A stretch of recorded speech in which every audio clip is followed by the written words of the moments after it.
આજના લેક્ચરમાં સૌપ્રથમ તો આપણે જોઈશું ન્યૂટનના ગતિના બીજા નિયમના મહત્વના મુદ્દાઓ નોંધો. ન્યૂટનના ગતિનો બીજો નિયમ એટલે F બરાબર dp/dt. જો પદાર્થનો દળ અચળ રહેતું હોય તો F ઇક્વલ ટુ ma પરથી એ એટલે v2 - v1/Δt કરી શકાય. નંબર 2, જ્યારે પદાર્થ પર પરિણામી બાહ્ય બળ લાગતું ન હોય તો F ઇક્વલ ટુ ma. જો પરિણામી બાહ્ય બળ 0 હોય એટલે કે પ્રવેગ 0 હોય તો આપણે કહી શકીએ કે વેગ જે છે અચળ છે, જે ન્યૂટનના ગતિના પહેલા નિયમને સાર્થક કરે છે. ન્યૂટનના ગતિનો બીજા નિયમ બળનું મૂલ્ય આપે છે અને બળની સદિશ છે. બળના 3 ઘટકો સમીકરણમાં લઈ શકાય, એટલે કે x દિશા માટે fx ઘટક તો max એટલે કે dpx/dt. y દિશાનો ઘટક એ જ રીતે fy બરાબર dpy/dt એટલે કે may. અને z દિશામાં ઘટક fz બરાબર dpz/dt ઇક્વલ ટુ maz. આનો અર્થ એવો થાય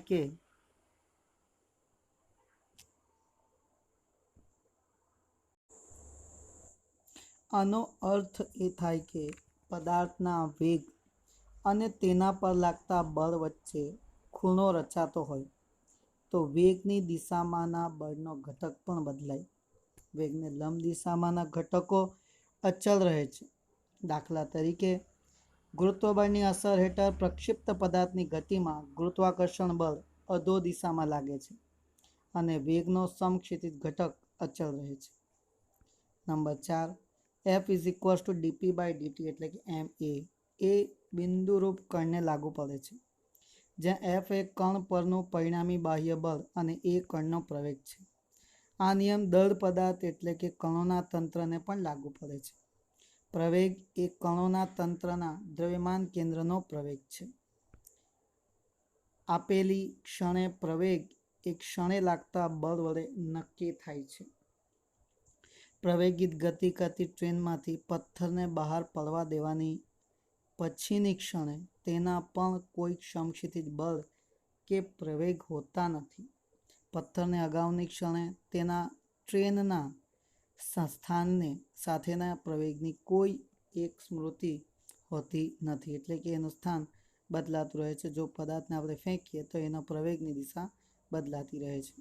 નંબર 5, ગતિનો બીજો નિયમ એ સ્થાનિક સંબંધ છે, એટલે કે અવકાશમાં પદાર્થના સ્થાને આપેલા સમયે બળ F એ પદાર્થને તે જ ક્ષણના પ્રવેગ a સાથે સંબંધ ધરાવે છે.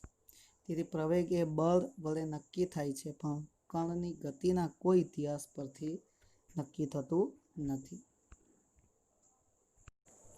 ચાલો એક સાદું ઉદાહરણ જોઈએ. 100 મીટર પર સેકન્ડ સ્ક્વેરના અચળ પ્રવેગથી બાહ્ય અવકાશમાં ગતિ કરતા એક નાના અવકાશયાનમાંથી એકાએક અવકાશયાત્રી છૂટો પડે છે. શું કહે છે?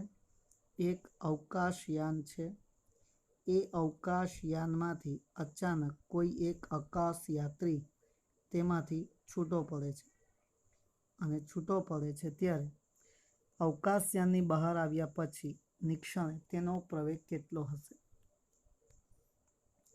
અવકાશયાત્રી પર ગુરુત્વબળ લગાડતા કોઈ તારા નજીકમાં નથી અને નાનું અવકાશયાન તેના પર અવગણ્ય ગુરુત્વાકર્ષણ બળ લગાડે, તેથી અવકાશયાનમાંથી બહાર નીકળતા તેના પરનું કુલ ચોખ્ખું બળ કેવું રહેશે?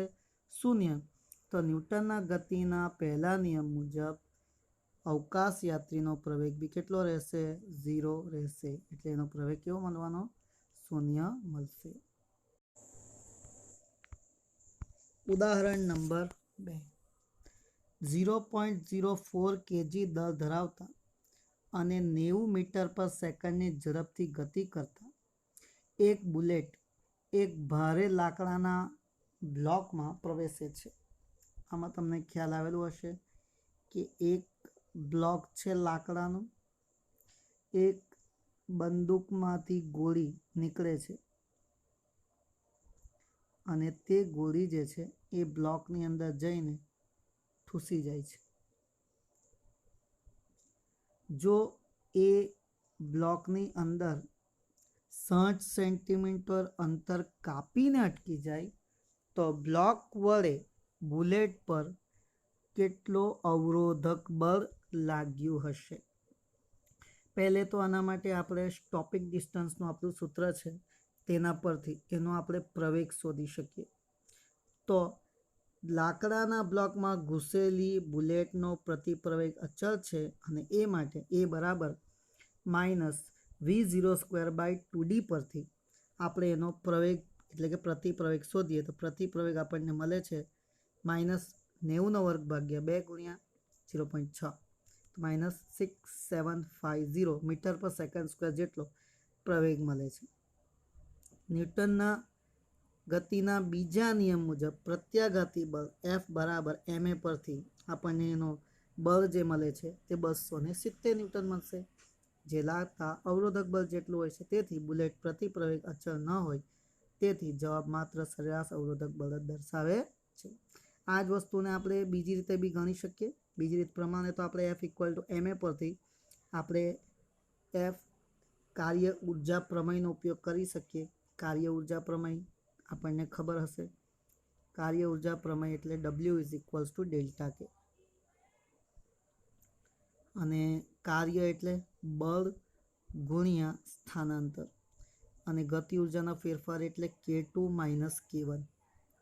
ગતિ ઉર્જા એટલે 1/2 mv²² અને K1 એટલે 1/2 mv²², જ્યાં v1 એ પ્રારંભિક વેગ અને v2 એ અંતિમ વેગ છે. તેનો ઉપયોગ કરીને આપણે કિંમતો મૂકીએ તો બી આપણે એના ગતિ અવરોધક બળને શોધી શકીએ છીએ. એટલે કે આપણે આ દાખલો બે રીતે કરી શકીએ. કાર્ય ઉર્જા પ્રમેયનો ઉપયોગ કરીને શોધી શકાય છે. નોંધી લો. ઉદાહરણ 5.3 m દળના પદાર્થની ગતિ y બરાબર u × t + 1/2 gt² તરીકે વર્ણવાય છે. તો પદાર્થ પર લાગતું બળ શોધો. આપણું સૂત્ર છે D = v0t + 1/2 at². પરંતુ પદાર્થ જો ઉપરથી નીચે તરફ મુક્ત પતન કરતો હોય ને એને પ્રારંભિક વેગ હોય u જેટલો, તો v0 ની જગ્યાએ u × t + 1/2 પ્રવેગની જગ્યાએ g. તો અહીંયા આપણું સમીકરણ બની ગયું y = ut + 1/2 gt². હવે જો આપણે એનું પ્રથમ વિકલન કરીએ એટલે કે dy/dt કરીએ તો u × dt/dt એટલે 1/2 gt². એટલે કે જ્યારે આપણે dy/dt કરશું તો u તો અચળ છે, dt/dt એટલે 1 + 1/2 gt². t² નું 2t થાય તો 2 કેન્સલ, તો gt થઈ ગયું, તો u + gt રહેશે. હવે u + gt જે છે, હવે dy/dt એટલે તો v કહેવાય, તો v = u + gt. હવે dv/dt ફરી પાછું આનું વિકલન કરું તો મને પ્રવેગ મળે, તો dv/dt કરું તો અચળનું વિકલન તો 0 + g અચળ છે ઇન્ટુ dt/dt એટલે 1, તો પ્રવેગ a બરાબર કેટલું મળવાનું મને? g મળશે. તો F = ma પરથી એની જગ્યાએ g મૂકીએ તો આપણને F = mg મળે છે. આમ આપેલું સમીકરણ ગુરુત્વાકર્ષણની અસર હેઠળ પ્રવેગી ગતિ કરતા કણનું સમીકરણ મળે છે અને જેની દિશામાં સ્થાનનો y મળે છે. તો આ પ્રશ્ન સિમ્પલ હતો. બરાબર. આપણે સીધી વખત આપણે 2 વખત આનું વિકલન કરો, અંતરનું સમય સાપેક્ષે એક વખત વિકલન કર્યું, વેગ મળે છે, બીજી વખત વિકલન કર્યું તો પ્રવેગ મળે છે, અને F = ma ની અંદર એની કિંમત મૂકી દીધી તો આપણને એનો જવાબ મળે છે. નોંધી લો. સ્વાધ્યાયનો પહેલો દાખલો. નીચેના કિસ્સાઓમાં લાગતા ચોખ્ખા બળના માન અને દિશા જણાવો. ચાલો, પહેલો ક્વેશ્ચન જે છે તે આપેલું છે કે અચળ ઝડપથી નીચે પડતા વરસાદના ટીપા માટે. તો જ્યારે વરસાદનું ટીપું અચળ ઝડપથી નીચે પડતું હોય ને ત્યારે તેનું પરિણામી બળ કેટલું થઈ જાય છે? 0 થઈ જાય છે. બીજો ક્વેશ્ચન, પાણી પર તરતા 10 ગ્રામ દળના બૂચ પર. તો જ્યારે બૂચ તરે છે તો વજન બળને તેના પર લાગતા ઉત્પ્લાવક બળને સમતોલે છે. તેથી બૂચ પર લાગતું પરિણામી બળ 0 થાય છે.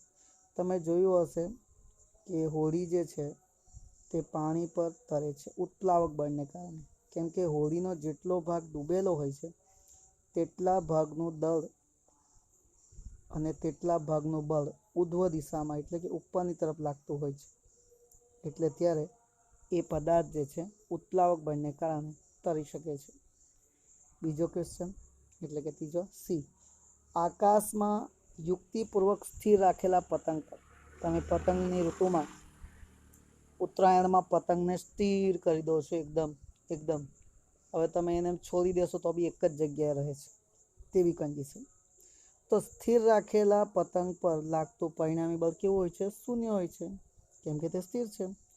ખરબચડા રસ્તા પર 30 કિલોમીટર પ્રતિ કલાકના અચળ વેગથી ગતિ કરતી કાર, આપણે જાણીએ છીએ અચળ વેગ છે એટલે પ્રવેગ 0 એટલે F0, ચોખ્ખું બળ 0 થઈ જાય. બધા જ દ્રવ્યો પદાર્થથી દૂર અને વિદ્યુત તથા ચુંબકીય ક્ષેત્રથી દૂર અવકાશમાં ગતિ કરતા ખૂબ ઝડપી ઇલેક્ટ્રોન પર, તો એના પર બી લાગતું બળ શૂન્ય થાય. કેમ? તો બધા જ પદાર્થોથી દૂર અને વિદ્યુત અને ચુંબકીય ક્ષેત્રોથી બી દૂર અવકાશમાં ગતિ કરતા ખૂબ ઝડપી ઇલેક્ટ્રોન પર ખૂબ દૂર હોવાથી બળ ક્યાંથી લાગવાનું? એના પર કોઈ જાતનું બળ લાગશે નહીં, એટલે કે બળનું મૂલ્ય શૂન્ય થશે. નાના ક્વેશ્ચન છે તો 0.05 kg દળની એક લખોટીને ઉધ્વ દિશામાં ફેંકવામાં આવે છે, એટલે કે એક લખોટીને આપણે ઉધ્વ દિશામાં ફેંકીએ છીએ, તો ચોખ્ખા બળનું માન અને દિશા નીચેના 3 કિસ્સામાં, એક ઉધ્વ દિશામાં, તો ઉધ્વ દિશામાં ફેંકશું તો F = mg પરથી, m એટલે 0.05 ગુણ્યા g ની કિંમત જો આપણે 10 લઈએ તો 0.5 ન્યૂટન અધો દિશામાં બળ લાગશે. હવે જ્યારે એને અધો દિશામાં ફેંકશું ત્યારે F = mg પરથી 0.05 ગુણ્યા 10 એટલે કે બળ લાગશે 0.5, એ બી અધો દિશામાં જ લાગવાનું. નંબર 3, તે ક્ષણિક સ્થિર હોય તે ઉચ્ચતમ બિંદુએ, તમને જાણો છો કે આખી ગતિ કરતું એક જગ્યા તેવી આવશે કે ત્યાં એ લખોટી સ્થિર થઈ જશે, ત્યારે એનો વેગ 0 થઈ જશે. ત્યારે લખોટીને સમક્ષિત સાથે 45ના કોણે ફેંકવામાં આવે હોય તો શું તમારો જવાબ જુદો હોત કે તેટલો જ હોત? જો લખોટી જ્યારે ક્ષણિક સ્થિર હોય ત્યારે પણ તેના પર પરિણામી બળ લાગે છે, કારણ કે ઉચ્ચતમ બિંદુએ g = -g થાય. વિકલ્પમાં જેટલું બળ લાગે છે તેટલું જ બળ, એટલે પહેલા વિકલ્પમાં જેટલું બળ લાગે છે તેટલું જ બળ, એટલે કે 0.5 ન્યૂટન જ લાગવાનું છે. 45ના કોણે ફેંકવામાં આવે તો ઉચ્ચતમ બિંદુએ સમક્ષિતિજ વેગ અચળ જ રહેવાનું છે, તેથી g સિવાય કોઈ પ્રવેગ તેના પર હોતું નથી, તેથી જવાબનો મુદ્દો ન મળે, તેથી જવાબ જુદો પડતો નથી, એટલે કે સેમ જ રહેશે. 0.05 ગુણ્યા 10 બરાબર 0.5 ન્યૂટન જ થશે. નોંધી લો. બધા જ પ્રશ્નો જે આપણે હમણાં હાલ જોઈ રહ્યા છે તે બધા જ આપણી સમજ ખાતર છે. આવા કોઈ પ્રશ્નો મોસ્ટલી પરીક્ષામાં પૂછાતા નથી, એટલે આપણે ખાલી એમાંથી સમજ મેળવવાનું છે, જ્ઞાન મેળવવાનું છે. ક્વેશ્ચન જોઈએ છે 5.3, સ્વાધ્યાયનો દાખલો છે. નીચેના દરેક કિસ્સામાં 0.1 kg દળ ધરાવતા એક પથ્થર પર લાગતા બળનું મૂલ્ય અને દિશા જણાવો. સ્થિર રહેલી ટ્રેનની બારીમાંથી તેને પડવા દીધા પછી તરત જ શું થશે? તો 0.1 kg દળના પદાર્થ પર જો g = 10 મીટર/સેકન્ડ² લઈએ તો 1 ન્યૂટન જેટલું બળ અધો દિશામાં લાગશે. નંબર 2, 36 કિલોમીટર પ્રતિ કલાકના અચળ ઝડપથી દોડતી ટ્રેનની બારીમાંથી તેને પડવા દીધો હોય તો હવે આપણે જે છે 36 કિલોમીટર પ્રતિ કલાકની અચળ ઝડપ છે. અચળ ઝડપની ગતિ કરતા પદાર્થ માટે બારીમાંથી બહાર ફેંકવામાં આવે તો તે મુક્ત પતન કરશે, એટલે F = mg પરથી એના પર 1 ન્યૂટન જેટલું બળ લાગશે. અથવા જો એને ઝડપથી ટ્રેનથી ગતિ કરતી હોય તો તે પ્રવેગ જ ન હોય, કેમ કે અચળ વેગ છે તો બળ પણ ન લાગે, એટલે કે એનું જે અધો દિશામાં પડવાની જે દિશા છે તે દિશામાં એને આટલા ન્યૂટનનું બળ લાગશે. ત્રીજો ક્વેશ્ચન છે 1 મીટર/સેકન્ડ² થી પ્રવેગી ગતિ કરતી ટ્રેનમાં બારીમાંથી તેને પડવા દીધો હોત તો તો હવે પ્રવેગિત ગતિ છે, તો ત્યારે શું થશે? જેટલા જો ટ્રેન 1 મીટર પર સેકન્ડના પ્રવેગથી ગતિ કરતી હોય તો 0.1 ન્યૂટન તો છે જ. જ્યારે પદાર્થને બારીમાંથી પડતો મૂકીએ ત્યારે તેનો વેગ ટ્રેનની ગતિની દિશામાં નહીં પણ માત્ર ગુરુત્વાકર્ષણ બળની જ દિશામાં હોય, એટલે કે 0.1 ગુણ્યા 10 એટલે કે 1 ન્યૂટન બળ લાગશે, જે બી અડધી દિશામાં લાગે છે. હવે ત્રીજો જે છે તેની અંદર પ્રવેગિત થતી તળિયા પર ટ્રેનના સાપેક્ષમાં સ્થિર રહેલ હોય, ત્યારે હવે જો એ સ્થિર રહેતો હોય તેવી કન્ડિશનમાં વાત કરીએ તો જો 1 મીટર પર સેકન્ડ સ્ક્વેરના પ્રવેગથી ગતિ કરતી ટ્રેનના તળિયા પર સ્થિર પડેલો પથ્થર હોય તો તેના પર લાગતું બળ F=ma પરથી 0.1 ન્યૂટન થશે અને તેની દિશા બી ટ્રેનની ગતિની દિશામાં જ હશે. તો નોંધી લો. સ્વાધ્યાયનો ચોથો દાખલો. લીસા સમક્ષિતિજ ટેબલ પર L લંબાઈની દોરીનો એક છેડો m દળના કણ સાથે અને બીજો છેડો એક નાની ખીલી સાથે જોડેલ છે. એટલે એક ટેબલ છે, એ ટેબલની ઉપર કોઈ એક ખીલી સાથે એક દોરી બાંધેલી છે અને દોરીના છેડે L લંબાઈની દોરીના છેડે m દળનો પદાર્થ લગાવેલો છે. હવે v ઝડપથી વર્તુળાકાર માર્ગ પર એને ફેરવવામાં આવે. અગર એને આપણે ઝડપથી વર્તુળાકાર માર્ગ પર ફેરવીએ તો કણ પરનું ચોખ્ખું બળ કેટલું હશે તે નીચેનામાંથી પસંદ કરો. આપણને 3 ઓપ્શન આપેલા છે, એક t, બીજો t - mv²/L, t + mv²/L કે 0. તો જેટલું આ દોરીની અંદર તણાવ બળ પેદા થશે તેટલું હશે. કેમ કે વર્તુળાકાર પથ પર અચળ ઝડપથી ગતિ કરતા કણ પર લાગતું ચોખ્ખું બળ એ તેના કેન્દ્રગામી બળ પૂરું પાડે છે. બરાબર છે ને? સાયકલ પર આપણે સાયકલ ચાલતી હોય ને ત્યાં સુધીને આપણે સાયકલ પર પેલા હોઈએ સીધા, પણ જો સાયકલનો ટાયર ફરવાનો બંધ થઈ જાય તો આપણે પછી બેલેન્સ રાખી શકતા નથી, આપણે પડી જાય કોઈ બી એક તરફ. જ્યાં સુધી સાયકલ ચાલુ છે ત્યાં સુધી આપણે બેલેન્સમાં છીએ. સાયકલ અટકી ગઈ. મોતકા કૂવા જોયું હશે, મોતકા કૂવામાં બી આપણે જોયું છે કે પેલો ગોલ ગોલ ફરે છે. હવે જ્યાં સુધી ગાડી ચાલુ છે ત્યાં સુધી એ ગોલ ગોલ ઉપર સુધી આવી શકે, પણ જો ગાડી સ્ટોપ થઈ જાય તો તેની પછી પડી જાય. એટલે એમાં બી કેન્દ્રગામી બળ લાગે છે. તો આ કેન્દ્રગામી બળ એ દોરીને તણાવ બળમાં સમાયેલો છે. એટલે કે જે દિશામાં t છે તે દિશામાં જ અહીંયા બળ લાગશે, પ્રવેગ લાગશે, એટલે F=t લેવાય છે તણાવ બળ. નાનો ક્વેશ્ચન છે, 2 માર્કમાં પરીક્ષામાં પૂછી શકાય, એટલે કે આપણે એને 2 માર્ક્સ માટે તૈયાર કરી શકીએ. 15 મીટર પર સેકન્ડની પ્રારંભિક ઝડપથી એટલે કે v0 બરાબર 15 મીટર પર સેકન્ડ આપણને કિંમત આપેલ છે.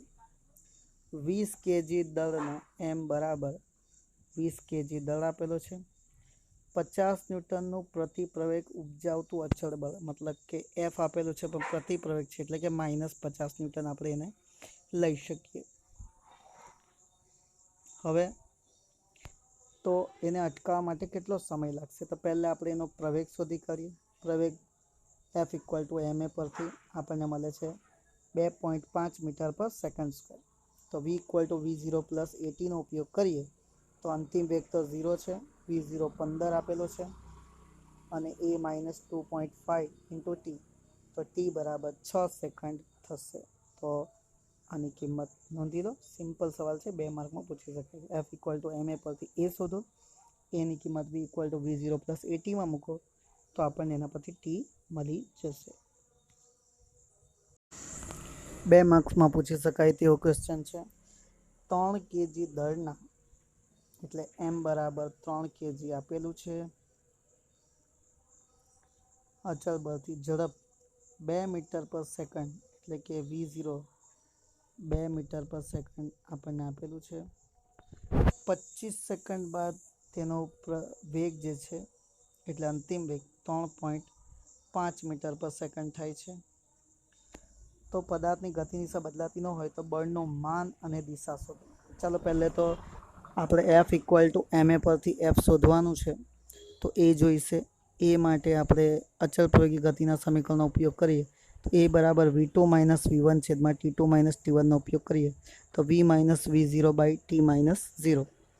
તો વી કેટલો છે? અંતિમ વેગ 3.5, તો 3.5 ઓછા 2/25, તો આપણને મળે છે 0.06 મીટર પર સેકન્ડ સ્ક્વેર. તો એફ ઇક્વલ ટુ એમ એ પરથી 3 ગુણ્યા 0.06, તો 0.18 ન્યૂટન. અને બળની દિશા એ ગતિની દિશામાં જ હોય છે. 5 kg દળના એક પદાર્થ પર પરસ્પર લંબ એવા બે બળો લાગે છે. અહીંયા આપણે બે બળોની વાત કરી છે, તો આપણે અહીંયા બે બળો લઈ લઈએ. બે બળોમાં એક બળ એક્સ દિશામાં લઈએ, ધારો કે 8 ન્યૂટન છે, અને બીજો બળ વાય દિશામાં લઈએ 6 ન્યૂટન છે. બરાબર. તો આપણે જાણીએ છીએ સદિશના મૂલ્ય શોધવા માટે આપણે સદિશનો માન લઈએ છીએ. તો આપણને F1 આપેલું છે અને F2ના મૂલ્યો આપણને આપેલા છે. તો આનો માન લઈએ તો કોઈ રાશિનો માન એટલે વર્ગમૂળમાં તેના એક્સ યામનો વર્ગ વત્તા વાય યામનો વર્ગ. તો F1 કેટલો છે આપણો? 8નો વર્ગ. F2 કેટલો છે? 6નો વર્ગ.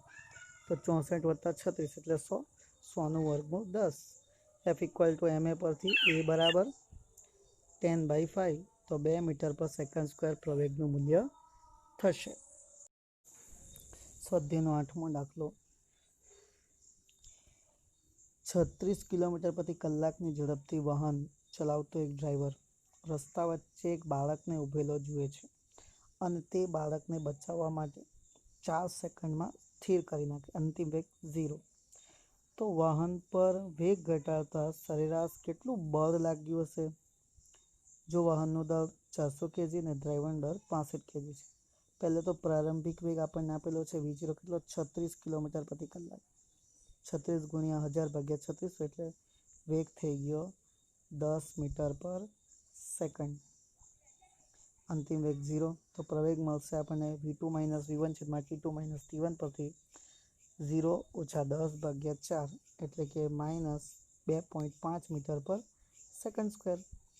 હવે આપણે જાણીએ જ છીએ કે એનું કુલ દળ કેટલું? તો 400 kg તો વાહનનું અને 65 પેલાનું, એટલે ટોટલ દળ થઈ ગયું એમ 465. હવે સિમ્પલ છે, એફ ઇક્વલ ટુ એમ જ કરવાનું છે. એ આપણું જે છે તે 465 લખશું અને એ 2.5, તો આપણને 1162.5 ન્યૂટન જેટલું બળ લાગશે.